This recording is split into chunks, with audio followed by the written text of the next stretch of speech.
Today we are joined by three individuals who have a wealth of knowledge to share all around finances. David Beck, who's with One Strategic Capital, Cole Medina, Kitsap Community Foundation, Joe Morrison, Biz 21 Consulting. So we thank each of them right now and after, of course, for sharing today with us.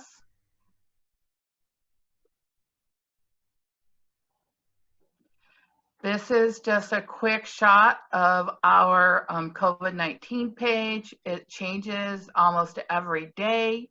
You'll find lots of information on there about loans, the CARES Act, any changes that we're expecting, links to lenders, lots of facts, as well as links to resources.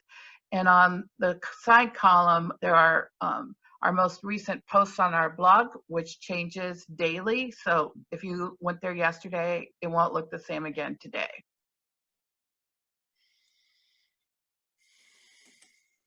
And KEDA staff has been busy the last few weeks working on all those applications.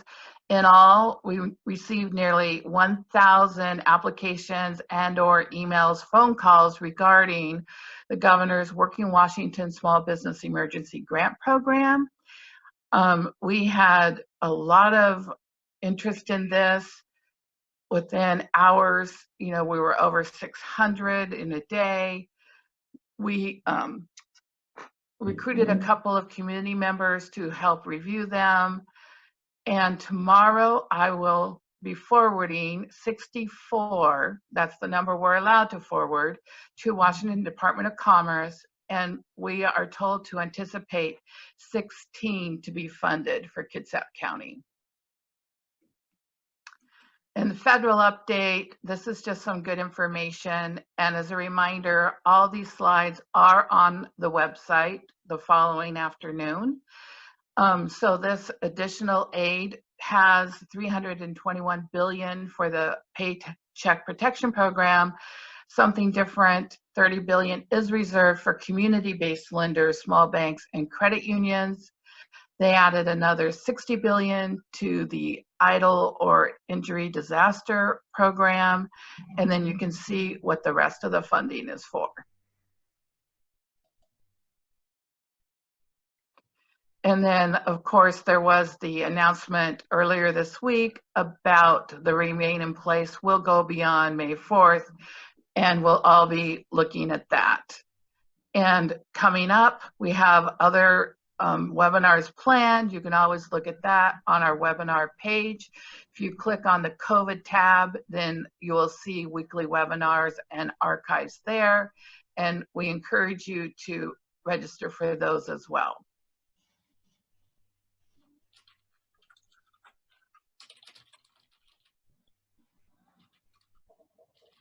And I believe now Teresa's getting ready to turn it over to, oh, we're going to do a poll first, aren't we? So sorry. Oh, I don't see. I'm not seeing the polls, Teresa. Okay, so who is here today? What type of business or organization do you represent? Please fill that in.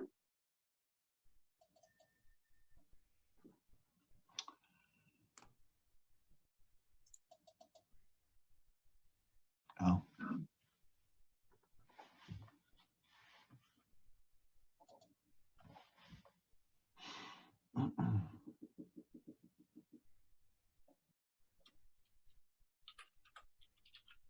Do we have, yep, there we go. Wow, look at that.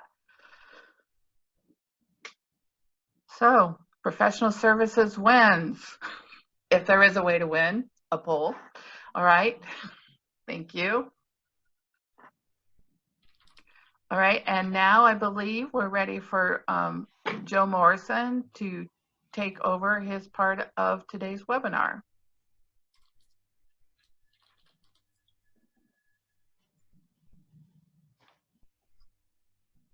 Thanks so much, Kathy, and hi folks. I'm going to go ahead and start sharing my screen here in a second. thanks to KEDA for having me today. Greatly appreciate it. And I look forward to hearing from our fellow panelists. So what we're going to do today, and if you have questions, please post them in the chat.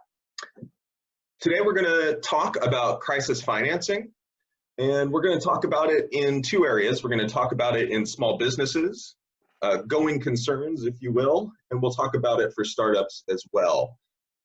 We've been using the word in my business post-COVID a lot, a hyphenated word, or in COVID, and we're just all in a different environment right now. So what does that environment look like for us, and how do we navigate our way through it? And how do we find financial resources to bring us out on the other side? That's what we're going to talk about a little bit today. So again, if you have questions, post them in the chat. We'll get to them at the end of this discussion. And thanks again to KEDA for having me. So a little bit about me before we start. I had Investor X Entrepreneurial Ecosystem Builder on the front of that. I split my time in normal situations between Alaska and Kitsap. I live here in Kitsap County. I've worked for the municipality of Anchorage for quite some time. And every day I run their fund, which provides risk and venture capital and equity financing to companies in the state. So some governments and some cities have this kind of fund, and that's what I've been doing for the last 7 years. Occasionally, I teach and I consult. And my area of interest beyond my day job is really working in the impact field, companies related to social impact, environmental impact, good governance, that kind of thing, and how we use for-profit companies to create better outcomes for all of us. But enough about that, enough about me. Let's go ahead and get started. From small businesses to startups and how we finance them in this time of crisis. The COVID-19 disclaimer that I'd like to put on this discussion is that things are changing rapidly. And I think that a lot of us that work in economic development and finance and that intersection, as well as some of the bankers, were really struggling 2 or 3 weeks ago when PPP, or the Payroll Protection Program, was being rolled out, and sort of that initial batch of stimulus hit the market because the government was trying to move so fast and COVID was changing our world so fast, it was really hard to know what's going on. So the one disclaimer I'm going to put on this discussion today is that things are changing. This is our best guess at the environment we're in right now and the most recent details. But in 3 days, 5 days from now, that could all change, right? So let's frame the discussion. And what is the discussion that governments and counties and municipalities are having today?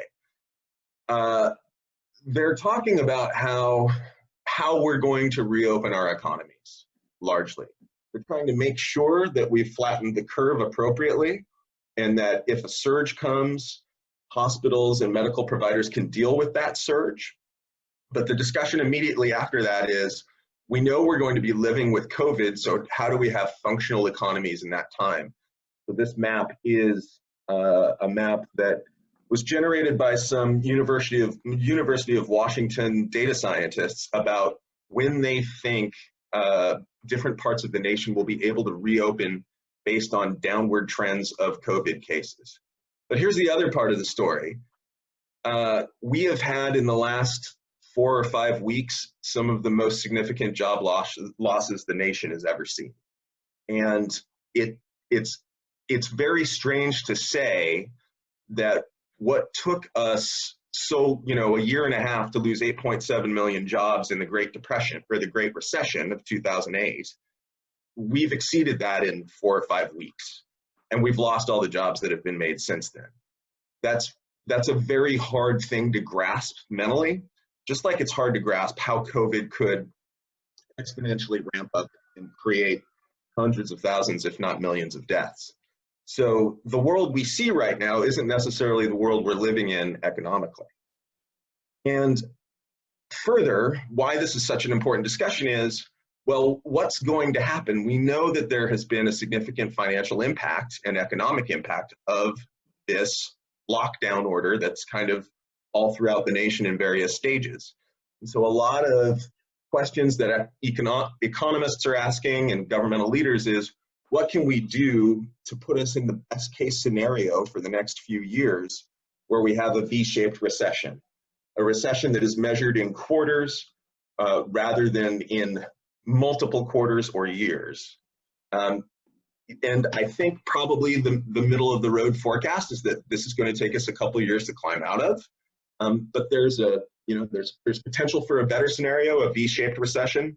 There's also potential for a much harder scenario and a long recession bordering on depression. Which brings us to what the government did, which was the CARES Act, and at $2.2 trillion, the largest aid package in United States history. And the primary sources of easing economic pain for small business owners were the Payroll Protection Program at $349 billion and expansion of the Economic Injury Disaster Loan. Within 2 weeks, the funding was totally depleted for these. And so now, as Kathy talked about in the beginning of this session, right, we are rebooting and making available, probably signed into law this week, more money for the PPP and more money for the EIDL or the EIDL, right? But think of it this way.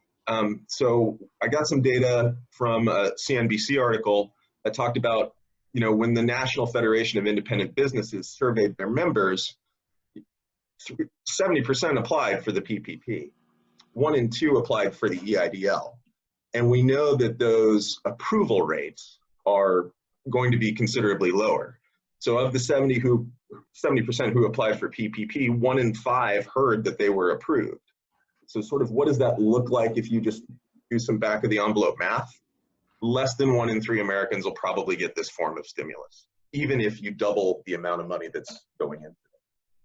So what do we do? How do we deal with it? Well, here are some ideas, and I think Kathy set the stage really well for this. It's highly, highly likely that the SBA products will be funded again. So be ready for that. If you've applied for the Payroll Protection Program, know where your bank is with it and know whether it's in queue, know whether it's just going to be submitted as part of the next round of funding. All banks and financial institutions have plans related to COVID. Kitsap Credit Union is taking inquiries for PPP loans currently. They also have member and business assistance programs if this has hit you particularly economically hard. Kitsap Bank is servicing their current customers and encourages them to prepare documentation and use a loan estimator. That said, Columbia Bank, BECU, the other major financial institutions in our region will have a plan. And again, if you've already applied, definitely review your communications from your bank, know where you are in queue and whether that application will be considered. This money will go fast, just like the money went fast last time. The PPP, you apply for that with a partner financial institution as part of the 7A program, right? You work with an SBA preferred lender. The EIDL or the EIDL, you apply for it online at sba.gov/disaster or somewhere thereabouts. There are other SBA products out there as well. If you already work with an SBA preferred lender, you can apply for the $25,000 disaster bridge loan. Again, it helps bring you out to the other side of a better COVID world. The SBA is also providing debt relief, paying the principal, interest, and fees of current and new loan members for 6 months, which is really, really impressive. Everybody's doing what they can to ease the pain of Americans all over the nation, including small business. It's remarkable. I know the SBA's rollout hasn't been perfect. It's remarkable how fast the federal government has moved. It's remarkable how fast the SBA has moved on this. They're really doing a good job in a challenging environment. There's just so much demand for these products. And side note, the rear view mirror, right? One thing about this environment that has brought importance to my mind is not only how important our parks are, and when they're shut down, it's hard to go to them. For a business owner, how important it is to have a great relationship with your bank. And we're seeing that right now, where banks are saying, we just can't service other people. We have to focus on our current customers first. So It's a little rearview mirror, but having a relationship with your bank, that's great. And if they're an SBA preferred lender, yeah, even better. Other resources for you, 2 links: Rural Development Loans and Grants from the USDA. The USDA got money out of the CARES Act too, and I think they've been a little slower to roll out. Kitsap is, generally speaking, a rural environment. There may be things for you here. And then there's a nice page on Inc.com that covers small business grants. Again, lots of demand for these products. The US Chamber rolled out a $5,000 grant fund just the other day. It was fully subscribed within the first day. They've shut down applications. So definitely take a look. Little word for the startups out there, and this is mostly what I do with my time. Startups, your world is harder. This isn't the end of the world. There are going to be sectors that will accelerate in our COVID world. We all know Zoom's doing really well. I know one startup that changed its operations to make face masks and buy medical face masks from China. They sell them for $39, but they pivoted, right? There will be opportunity coming out of this volatility. There always is. Conventional wisdom surrounding startup financing in this situation: valuations will decrease if you're looking for VC or equity. Venture capitalists will rebalance and value the dry powder so they can put more money into their companies, meaning they may take fewer risks. And angel investors, which are really kind of the first money into so many transactions, people with individual wealth, say of above $1 million, they're going to pull back. Angels will still be out there, but they'll be a lot more selective about their opportunities.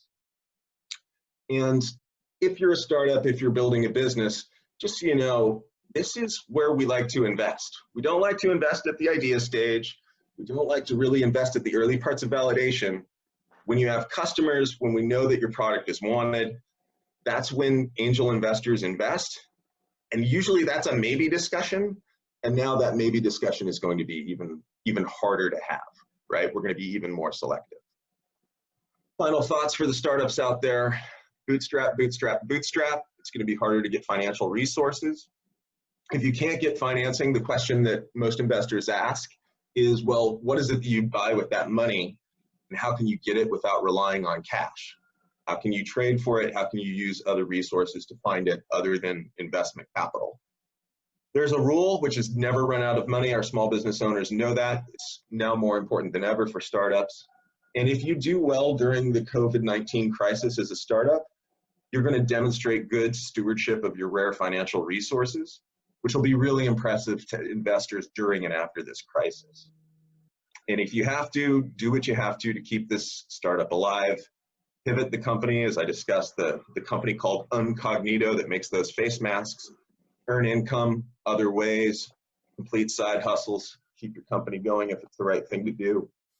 That's about it for me.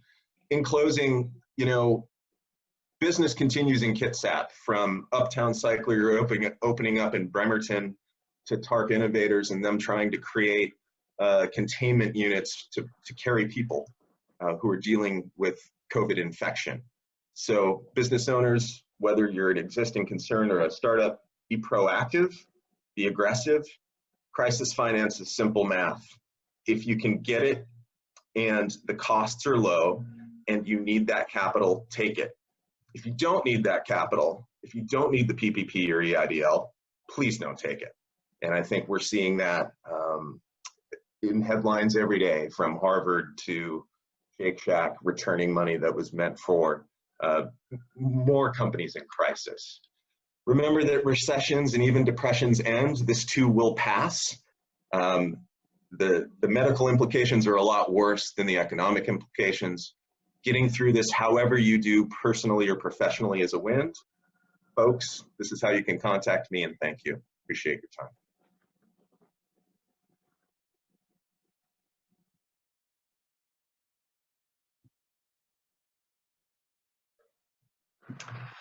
Okay, thank you, Joe. That was perfect.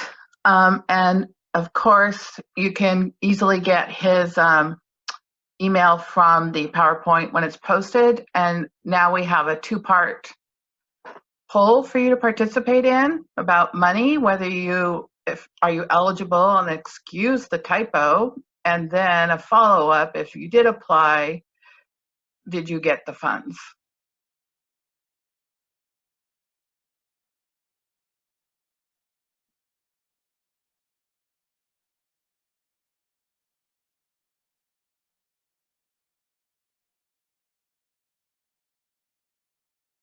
Okay.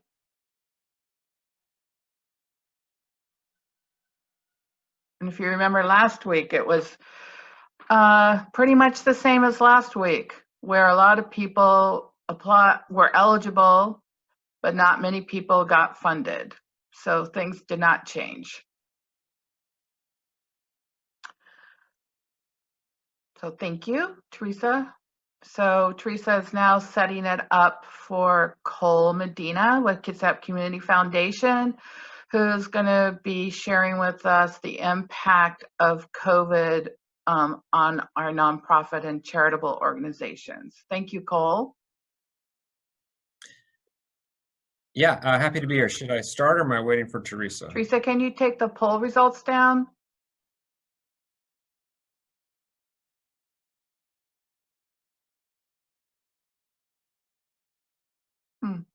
Thank you.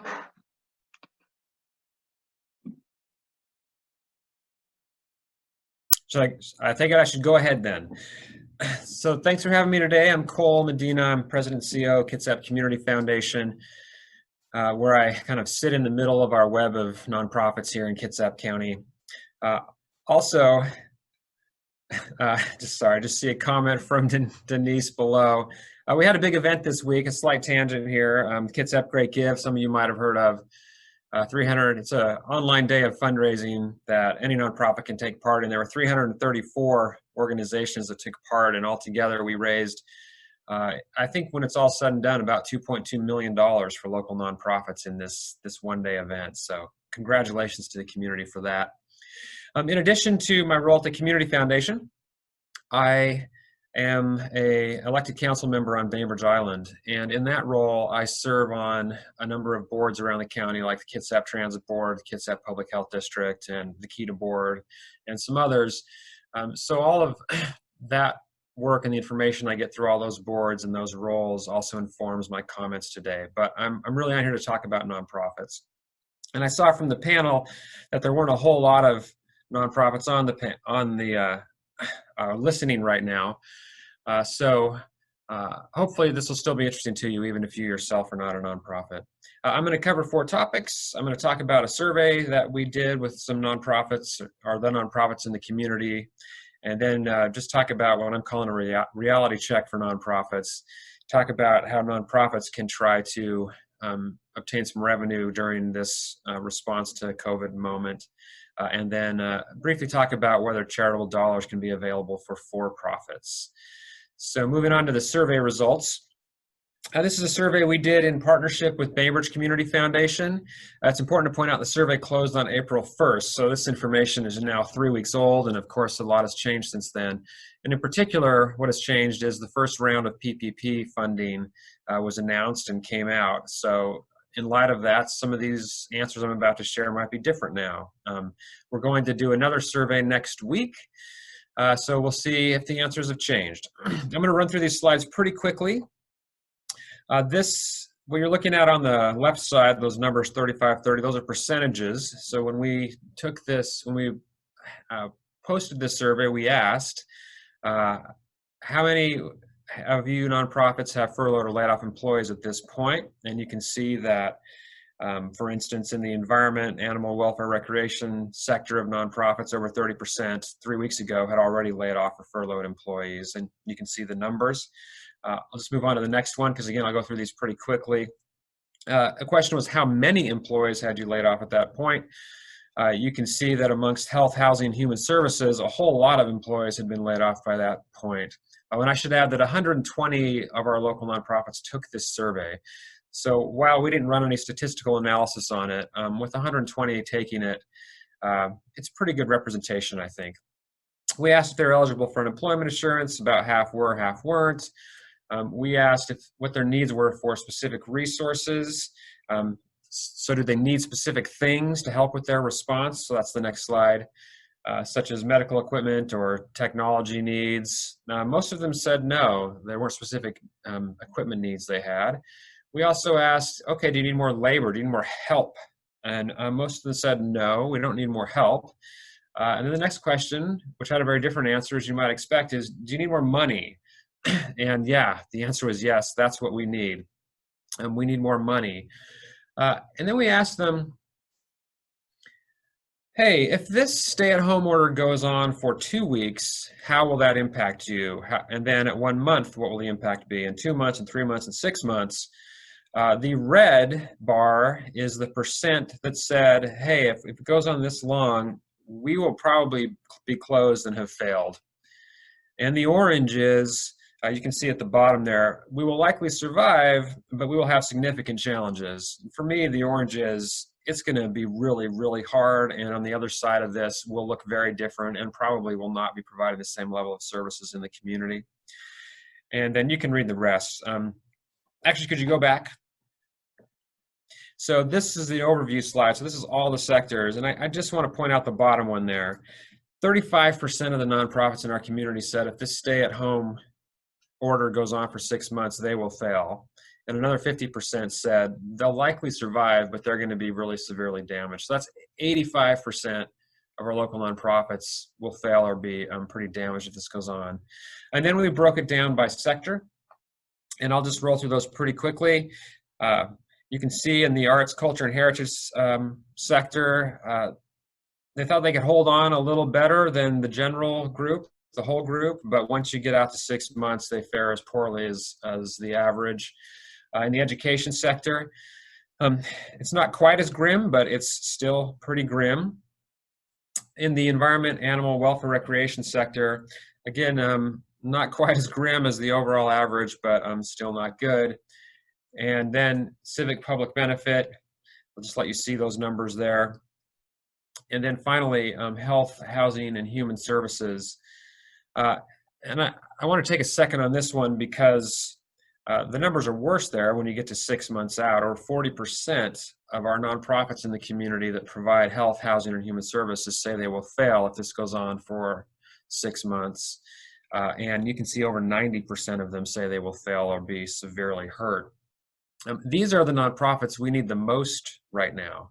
These are the nonprofits providing rental assistance and food through food banks and other housing assistance and other types of mental health assistance. This is what we need the most. And these are the ones in our community that are most at risk of failing. And now again, this is 3 weeks old. It'll be interesting to see if this has improved or gotten worse when we do the survey again next week. So I wanted to do a quick, what I call reality check. The economy will not, I use air quotes around reopen quickly. And I think this is starting to sink in for everyone, but I'll just share a little bit of information in case everyone's not heard all this. Most of this information comes through my other role as a council member and a board member of various organizations. I was on a phone call with elected officials earlier in the week with the governor and a state health official. They didn't put any dates out there about when things will start to ease up or be reopened, but it was clear from the statistics they were providing that we're not going to suddenly be all reopened on May 5th. On May 5th, maybe the governor will loosen restrictions on some sectors of the economy, but I don't think it'll be much. This is my take on what the governor and public health officials have said. And this could all change, of course, all this is fluid, but at the moment, based on what they've said, my take is on May 5th, maybe a little bit will be loosened. And then we're going to wait for 3 weeks and see how the statistics respond to the loosening. See how many more new infections we get in response to the loosening. See how many more people we have in the hospital. If it looks good after 3 weeks, then we're going to loosen it a little more. And then we have to wait another 3 weeks before we can loosen it some more. So that process is going to take a long time. And aside from that reopening process, the state health official was pretty clear that even once we're all reopened, it will not be the same. They will still be requiring social distancing, hand sanitizer, masks, in businesses and nonprofits that are reopened. It will not go back to normal. And the state health officials said for months, probably a year, we're going to have to require this stuff. And the reason is because we can't really not require that stuff when we don't have a vaccine for this. And when we don't have adequate testing. One of their goals is to have enough testing capacity in place that every person who shows any symptom that might be COVID-19 can get tested and have results in 24 hours. And we are far, far from that. And then on top of that testing, you have to have a contact tracing system, people who can follow up with everyone who's tested positive, figure out who they've spoken to for the last in person or seen for the last 2 weeks, and then go test all those people and talk to those people. We're far from having that system in place. So we might be in a situation where we can't have large group events for a year. Who knows? Again, it's fluid, but that might be the kind of worst case scenario, and that's the reality check I want to give to nonprofits, because that'll have a big impact on nonprofit revenue. So earned income, especially for arts organizations. So in the nonprofit world, when we talk about earned income, we mean money nonprofits make from selling stuff, like selling tickets to the Admiral Theater events, or selling stuff in the gift shop, that kind of earned income. We're not going to have very much of that in the nonprofit sector as long as we can't have large events. So that's going to be a loss of income. Government grants are going to go down. City and state funding is going to suffer dramatically over the next year or two. Those numbers aren't in yet. The state expects its first really good estimate, I think on April 30th, so next week, and we'll start to, around that time, we'll also start to see how this impacts city and county budgets, but I have no doubt that there will be less government funding for nonprofits. I think this will especially be true for capital projects. Fundraising events. Well, if we can't have 300 people together in a room, we can't have big gala nonprofit fundraising events. So we need to help nonprofits figure out how to manage that. How can we replace those things? And corporate gifts are going to be down as well because so many businesses are suffering. And then finally, gifts from individuals. I think that's the wild card. Will people be able to be stepping up and helping nonprofits and giving even more during this time, or is everyone in this crisis and suffering, and so gifts from individuals will be down as well? So how can we combat all that? Some of it we've already talked about. I appreciate Joe's more details about the payroll protection program and the EIDL loans. Those are available to nonprofits as well. If you haven't looked into those, you should. I won't say much more about it. Joe did a good job of covering that. There are other federal sources of funding. In the CARES Act, there were lots of buckets of money that don't get talked about. Most people talk about the PPP and the EIDL loans, but there was a lot of money in there for schools and organizations providing childcare and some arts organizations and food banks and rental assistance. So there's a lot of money in other pots in there, and if you haven't really looked into that, you should. State or local funding. Although I think state and local governments will be suffering, they also want to respond to the crisis. So keep your eyes on what state and city, local governments make available. Crisis response funds. So we here in partnership with United Way at the Community Foundation, we manage what we call the Kitsap COVID-19 Response Fund, and we're trying to seek donations from anyone into that, and we're using those funds to try to help nonprofits. So we've made some grants out of that fund for direct human service needs like food banks. And now we're focused, we've put up a grant program seeking applications and ideas to provide some funding to help nonprofits who are helping people try to stay healthy at home. So trying to find ways to help avoid stress that is happening in homes right now. So if you're a nonprofit working in that area, please contact me and apply for one of our grants.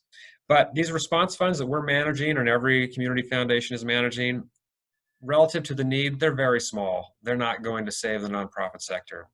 So you really need to look at your core donors.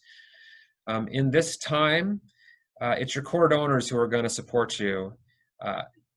the chance of you being able to go out and do some sort of mass market appeal and get a whole bunch of new donors to support you is pretty slim, I would say, in this time, because donors are suffering themselves, and donors in these kinds of crises tend to focus down on only giving to the things that are really meaningful to them. So be honest with your core donors. Be honest with all of your donors. Tell them your situation and let them know what you need. I think that's your best strategy right now. And as I already mentioned, we need to come up with a new paradigm for fundraising events.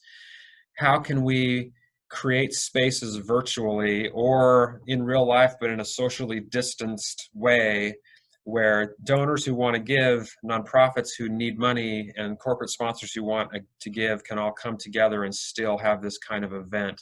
I don't know, but I'll be thinking about that, and I'd love to hear any ideas that people have. Sorry, I don't have better news than that, but that's all I got. And then a slightly different topic. I've got this question a lot. Can charitable dollars be used for businesses, to help business, for for-profits? I'd love to find a way to bring some charitable dollars to for-profits.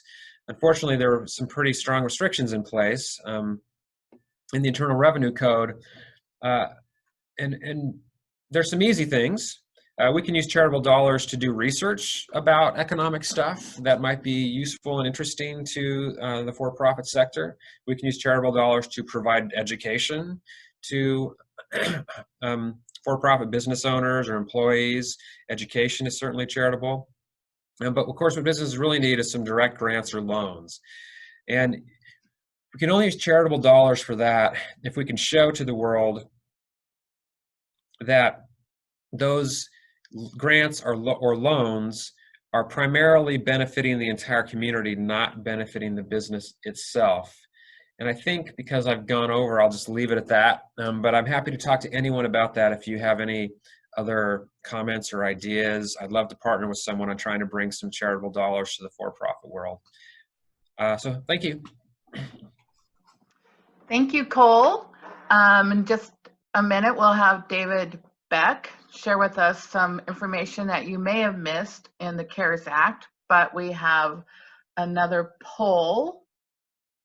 So if you could treat yourself following this webinar, would it be chocolate, a walk outside, pizza, quiet time, you want everything, or it could involve alcohol?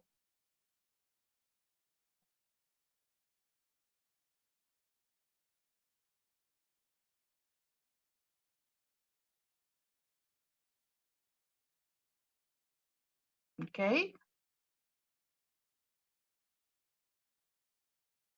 Oh, nice. People want to get outside. That's great. Thank you, Teresa. And David, take it away. Okay. All right. Well, my name is David Beck, and I work with a company called One Strategic Capital.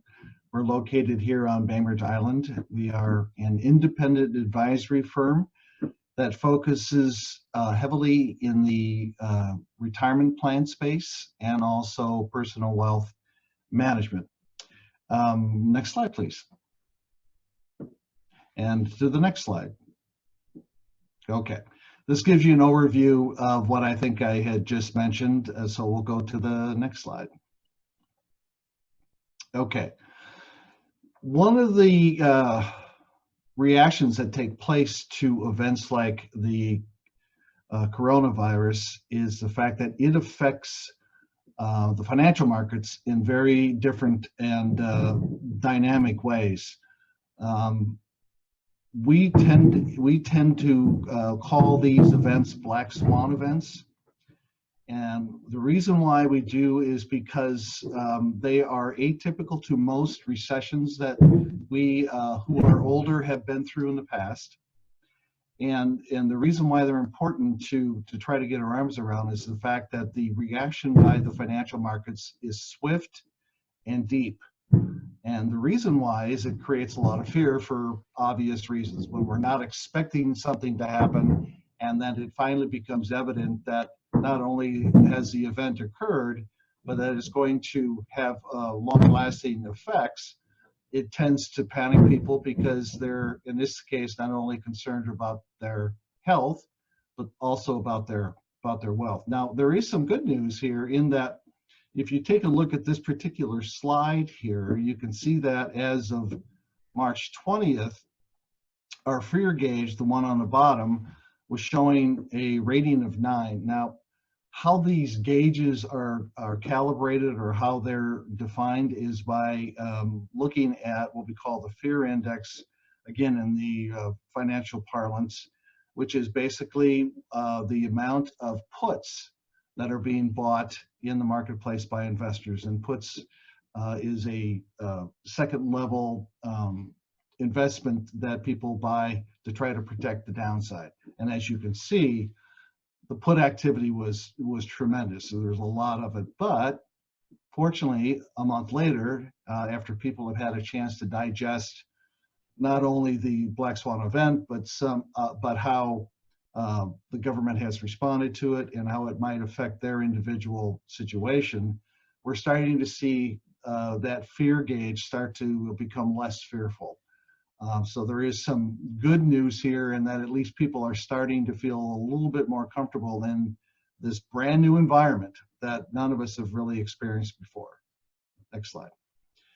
One of the things that I will attempt to do today, unfortunately, this is a very abbreviated presentation compared to what we normally do, but this unfortunately is not our first rodeo.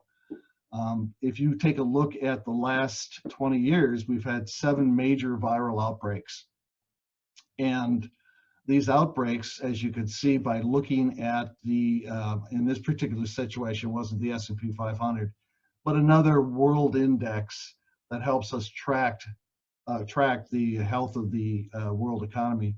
You can see that when these particular viruses took place, that the markets responded in a similar fashion to what we're seeing now, but they also came back relatively quickly. As Joe was talking about earlier, there's always a question about what does the recovery look like? Is it a V-shaped recovery, U-shape, or an L-shaped type of recovery?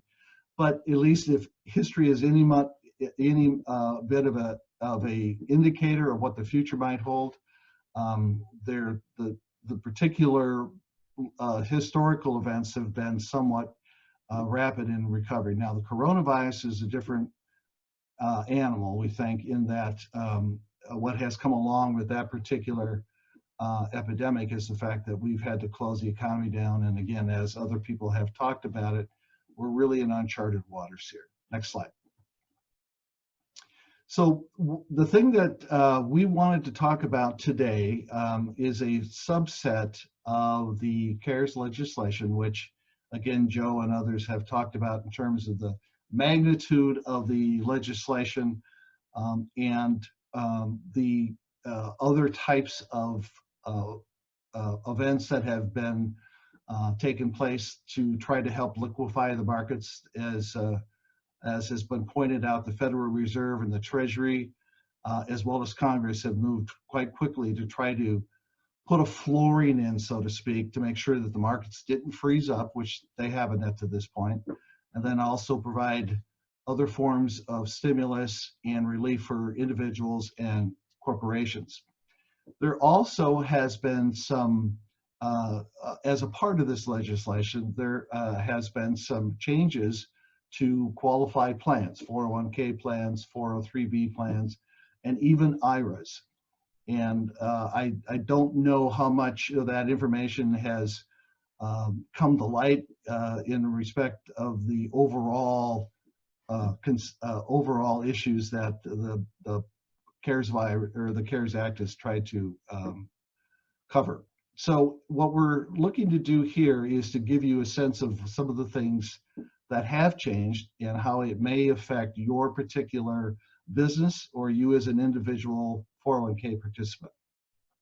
So basically the changes that have happened are with respect to what we call qualified individuals. These are individuals who are participating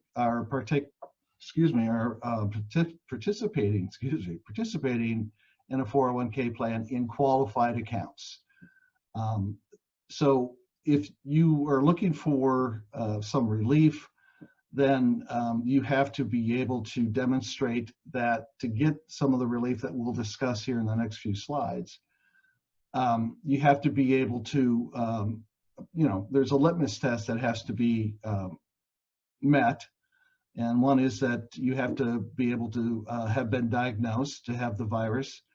And your spouse or dependent may also have been diagnosed, and or in a more general sense, maybe suffering from adverse financial consequences as a result of the virus, in that you've been furloughed or quarantined, or your hours have been reduced, lack of child care, other kinds of things that folks have been talking about. Now, some of the good news here is that unlike 401k plans prior to the corona outbreak, you had to be able to justify and certify that you in essence had a hardship that would allow you to access the funds that were in your 401k account. In this situation, they've been able to reduce that hurdle, so to speak. So now, basically, if an employee comes in and says, look, I've got these issues, that's typically enough to be able to move forward. Next slide, please.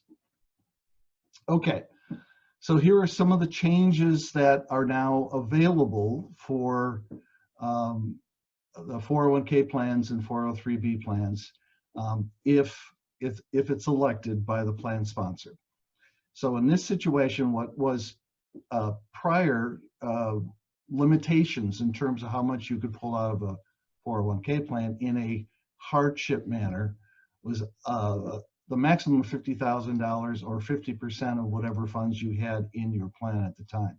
That has now been upped to $100,000 or a maximum amount other than that that you have in your account. So in other words, if you had $90,000 and you could pull all $90,000 out. These tax or these distributions also will not be charged the 10% early withdrawal penalty for folks that are less than 59 and a half years of age. And as some of you may or may not know, typically if someone took a hardship distribution, they had to have 20% of that be withheld for taxes. That is no longer the case at this point. They also are allowing people who do take distributions to be able to spread the tax burden over a 3-year period of time. Now, like most provisions in the CARES Act, it's still an act in motion, in that a lot of these things haven't been defined to a level that is probably going to be required down the road. So we don't know for sure how that tax burden can be spread over 3 years. Whether it be equal payments of a third, or not, we don't know. And another benefit would be the fact that if you took a distribution and were able to, over a period of time, repay that distribution, you can do that with up to 3 years after you've taken the initial distribution.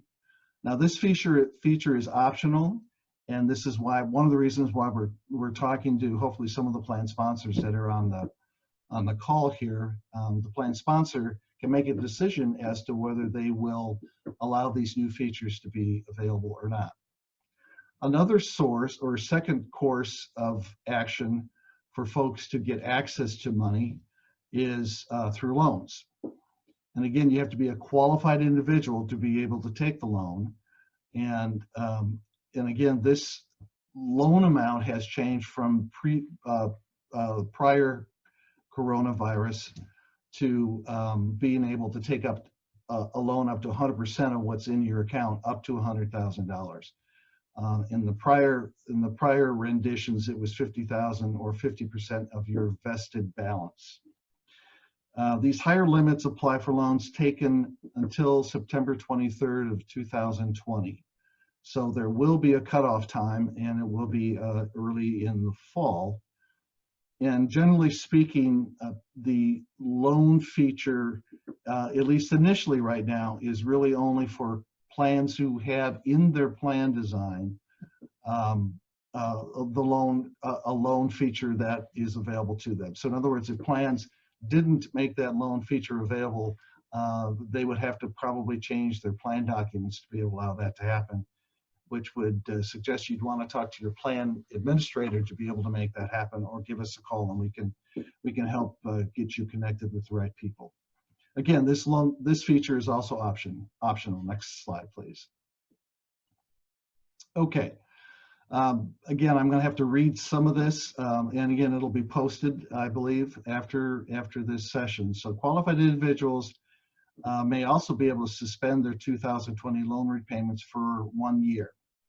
So if they do have a loan out already, they don't have to make any loan repayments for a full year from the time that they took the withdrawal. But that doesn't mean that they are relieved from having to repay those loans. And of course, interest will still accrue over a period of time. It won't interfere with the rules that are currently in place for most 401k plans, where if you did take a hardship distribution up to the point of the coronavirus and these changes with the CARES Act, you would be able to add on to that 5-year repayment period. And if you were using those monies originally to buy a home, that is a 15-year repayment period. Next slide, please. Okay. This is something that some folks may not be aware of, and I think may be welcome for a lot of people who are, again, trying to navigate through how to best manage their finances in this time. For those of you who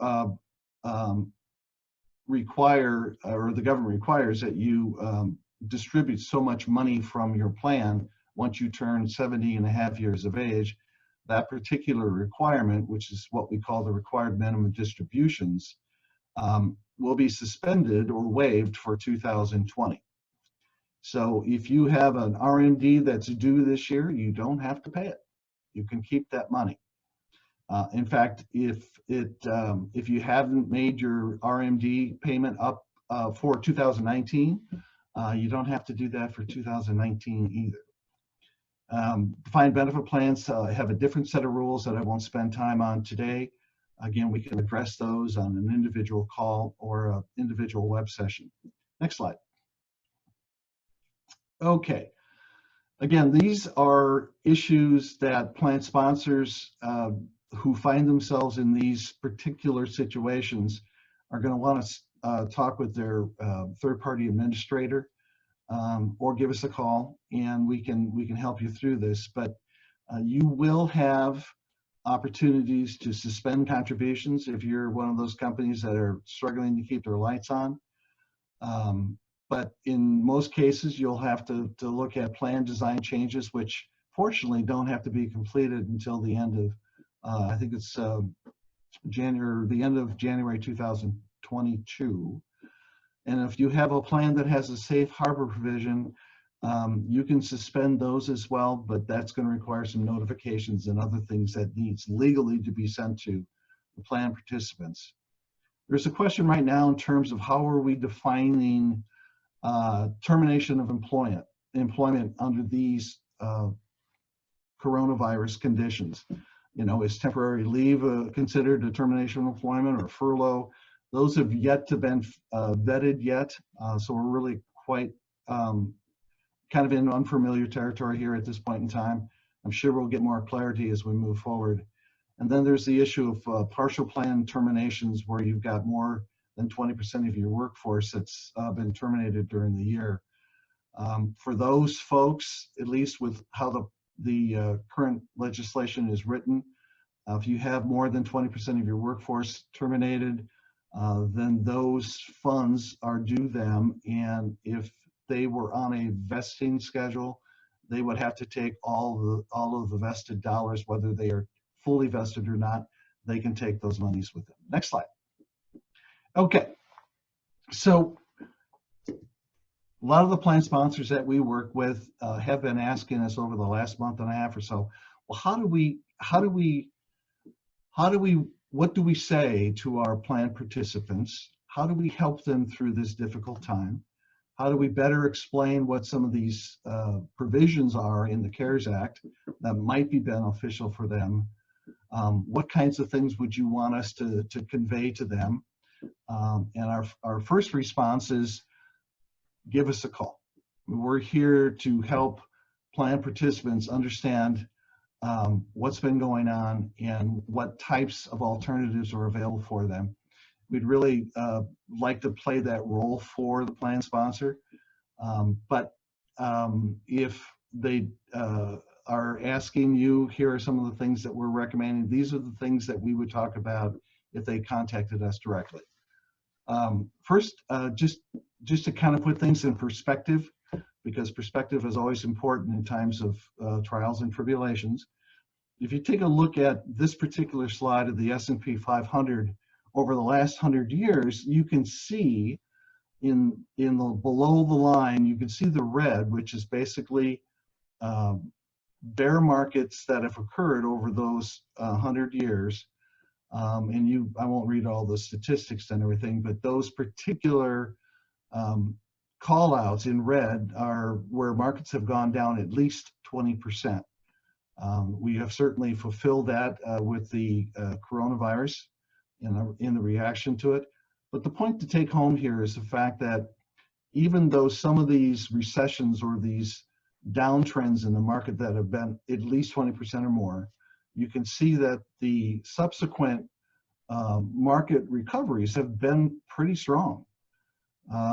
In many cases, they are significantly strong for long periods of time. In fact, all of us know that over the last 10 years, the market has been relatively strong for a very long period of time. So the good news here is that even though we have these events, the markets tend to respond pretty well. Now, the question is, will the coronavirus, will this particular black swan event be different? Well, going to Joe's comment, he wasn't sure that we'll see a V-shaped recovery. I will tell you some of the big financial firms in the Wall Street, like JP Morgan and Goldman Sachs, are putting their projections towards more of a V-shaped recovery. We are with Joe, and we think that because of the very difficult employment situation and the fact that health events are going to determine as much of the recovery as anything, that we don't anticipate having a V-shaped recovery. We'd like to be wrong, but we think it's going to be more protracted than that. Next slide. Okay. The other thing that we want to tell our plan participants is to stay fully invested. It is difficult to do, especially when you are in an emotional situation, as we all find ourselves in today, but the facts don't lie. And the point that we're trying to make here, and again, I won't go into a lot of detail, but you can see that over a 20-year period of time, the most recent 20-year period, that if a plan participant stayed in the market, their average return was 4.43%. But if they had missed the 10 best days during that time interval, there was a dramatic difference in terms of the rate of return, down to 0.73. And then obviously as you march down the column or the row there, you can see that it becomes very, very difficult. This is telling us that trying to time the market in this situation is very difficult. And you're better off to stay the course and do what you can. Talk to an advisor, talk to us. We will try to do what we can to work through your financial situation without having to take monies out of the market. Next slide. Okay, so we have a plan, and we really promote this plan because in times like this, it's important to have something that you can rely on. So what we really encourage plan participants to do is to get involved in their 401k plan if they're not in it already, and then obviously to stay in the plan because of the difficulty in trying to time the market and the fact that these 401k plans or 403b plans are all designed as long-term savings and vehicles so that you can develop a sustainable life 20 and 30 years down the road. We also recommend people live below their means. We know that's easier said than done, but we really try to help people who have got credit card debts to find ways to be able to lower the amount that they're carrying, and then develop an ongoing plan. Next slide. I think that's just about it, isn't it? Yes. Okay. So, like I said, we have a much longer presentation that we are planning to present again in the next couple of weeks.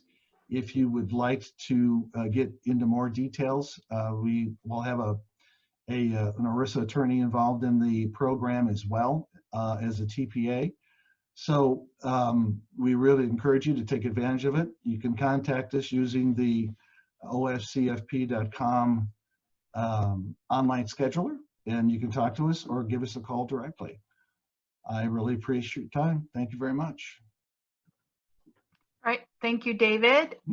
Thanks again to all our panelists. Joe had to step out. He had another commitment at 11. I'm not seeing any new questions on chat that haven't been addressed. Are there any questions out there? I don't see any hands raised. I'm not seeing anything come up on chat. I'll just give you a couple of seconds in case you want to ask that.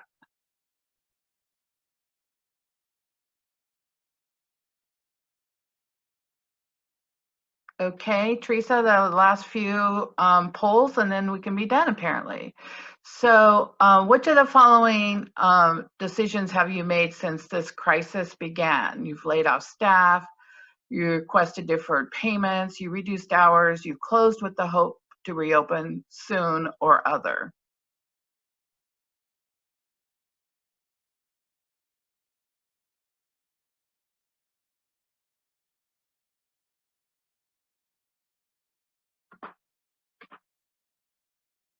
Okay.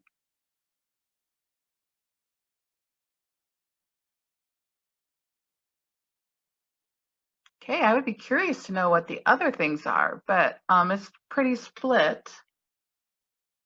We also have Monica Blackwood here today. If you have questions related to workforce or unemployment, and Jamie for any of the SBA loan stuff. And the final poll.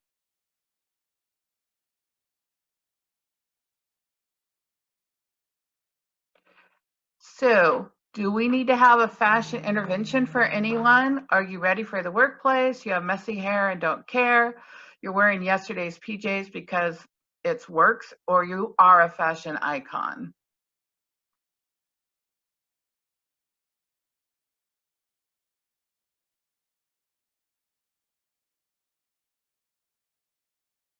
Okay. Oh, I like it. It was the same last week. A lot of people are wearing what they would wear for the workplace. And we have some confident people, which I really like. I do have one comment that the other for one of the individuals was they're working from home, which I'm sure a lot of us can say. I'm still not seeing raised hands or any other questions. You can always follow up with us. You can always follow up with the folks, as we will be doing, these every week, and the details are posted in the links from the webinars. Next week, we're going to be talking about what does doing business look like now, and we'll get more details on that as we confirm both panelists. So thank you again, and be safe out there.